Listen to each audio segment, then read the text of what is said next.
Constantine Sergeyevich was a widower. When he buried his wife Abdokyo Nicolevnu, the ground literally fell from under his feet. He was left alone. All his life, he and his wife lived for themselves. She didn't want to fall out of life and be bound hand and foot. She was afraid of responsibility, she told him. Was it wrong to enjoy each other's company, to travel, to visit new places?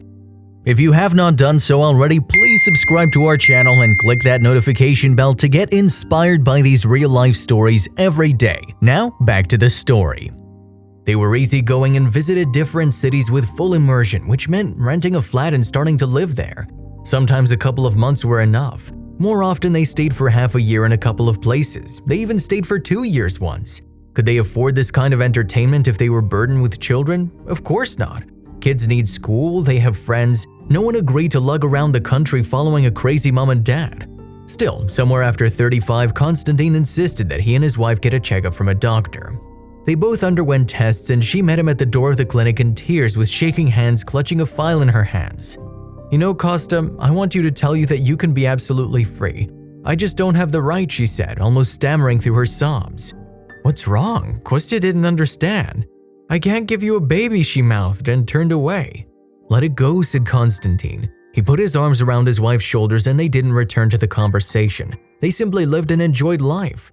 When Abdokyo was just a few years away from retirement, she suddenly started coughing. Constantine was always very sensitive about her health, and after that checkup, probably a simple allergy. Maybe the flat they rented this time had a cat or a dog around, although she hadn't noticed her having any allergies to animals before. They were back in their hometown, at their home where no one kept any animals, and Abdokyo kept coughing. Constantine Sergeyevich insisted on a visit to the hospital. The doctor shook his head and held his hands apart. There was nothing they could do. How could it be? It's just a cough. Abdokyo blinked her eyes incomprehensively, and 2 weeks later she was gone. Sarcoma, it's always a verdict. They had caught it too late and it had developed too quickly. After the funeral, Costa sat alone at home, not knowing what to do next or how to live. He had no one and nothing left. What kind of journeys could he take now? What did he need them for? Now he was much older than Abdokyo, so he was already retired, now only a lonely retirement. He just didn't want to live anymore. A few days later, he was going through the papers and suddenly found the same yellow folder Abdokyo had clutched in her hands. When she found out she couldn't be a mother, he hadn't even looked inside. It was strange that she kept it. After all, it was clear she could have thrown those tests away for the sake of curiosity, though Constantine looked inside. To say he was shocked was not to say anything. It wasn't Abdokyo who was barren, it was him. At first he felt bitterly resentful of her. What a liar. What an actress. How thoughtfully played everything and wept so naturally.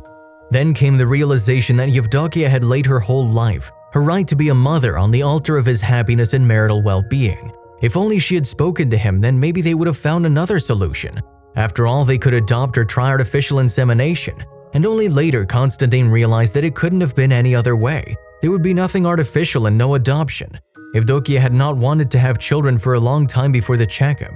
She had seized on the results as an opportunity to rid herself of the problem, so she was driven by selfishness. You cannot go against nature, against her nature, for which if Abdokyo was punished by God and diagnosed with a fatal illness.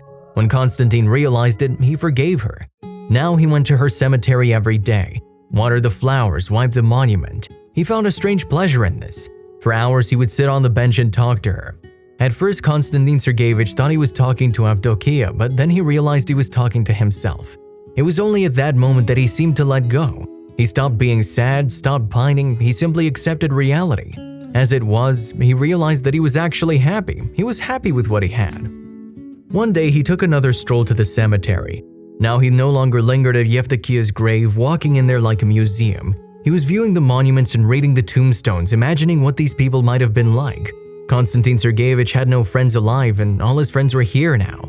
That day, he stopped by one of the fresh graves. Usually they were littered with wreaths from relatives and grieving friends, but this one had nothing on it, just a flaccid tulip, a wooden cross, and a name and a surname inscribed in pencil. Not even a date, Klavdia Tarakanova. "Hello, Klavdia. I wonder who you are, how old you were." "Welcome to our graveyard, new friend," thought Constantine to himself. Suddenly, he heard a sound, a squeak from the ground. At first, he didn't understand what it was and where it came from. Maybe a kitten. Constantine looked around, but no one was there. The squeak came directly from under the ground from that very fresh grave. Looking around again, he saw an abandoned or forgotten shovel nearby. The man grabbed it and started digging up the grave. The squeaking sounded louder and louder. It had already turned into a wailing. The crying was obviously a child. "Who are you, Claudia? Who would bury a child alive?" Having dug out the coffin, Constantine threw back the lid. The picture he saw was horrible. In the coffin was the old woman. Obviously it was that Claudia, and lying on either side were two newborn babies, a boy and a girl. The boy was barely breathing and the girl was crying. Girls are always the survivors, fighting to the end to survive, all for the sake of the continuation of the human race. Constantine went to the police. The children were taken temporarily to a shelter. The old woman in the coffin turned out to be Claudia Tarkanova. She was quite well known in the neighborhood. The policeman confirmed that she had recently passed away, but what about the children? The thing is, Claudia was known for her granddaughter. She raised Milana on her own. Claudia's daughter passed away in childbirth and the girl had no father. It was a hell of a family. Everyone thought Claudia would send her to an orphanage, but instead she took Milana in and raised her on her own as best she could. Milana became an exact copy of her mother, not only in appearance but behavior. Pretty soon she was going out with boys and men. Milana became pregnant and Claudia was having a hard time with her second failure in raising the girl. She was already sick and Claudia died.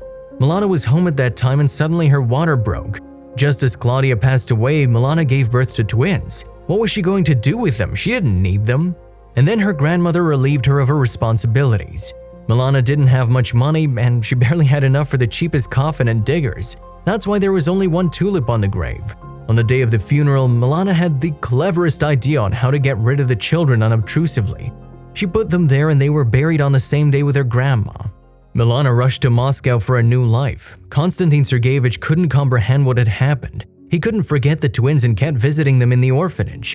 One day the nurse asked, "Why don't you just take them?" She gave a voice to thoughts that had been going through Constantine's mind for a long time. After a checkup to make sure he was healthy enough to raise the children, Constantine took custody. The only strange thing was that his barrenness was not confirmed. He was doing just fine. Apparently, the mystery would remain in his past life with Abdokyo. Maybe it was a doctor's mistake, maybe some kind of game she played. Constantine thought no more about it. Now he had two beautiful children. Milana never appeared in his life and Constantine stopped going to the cemetery.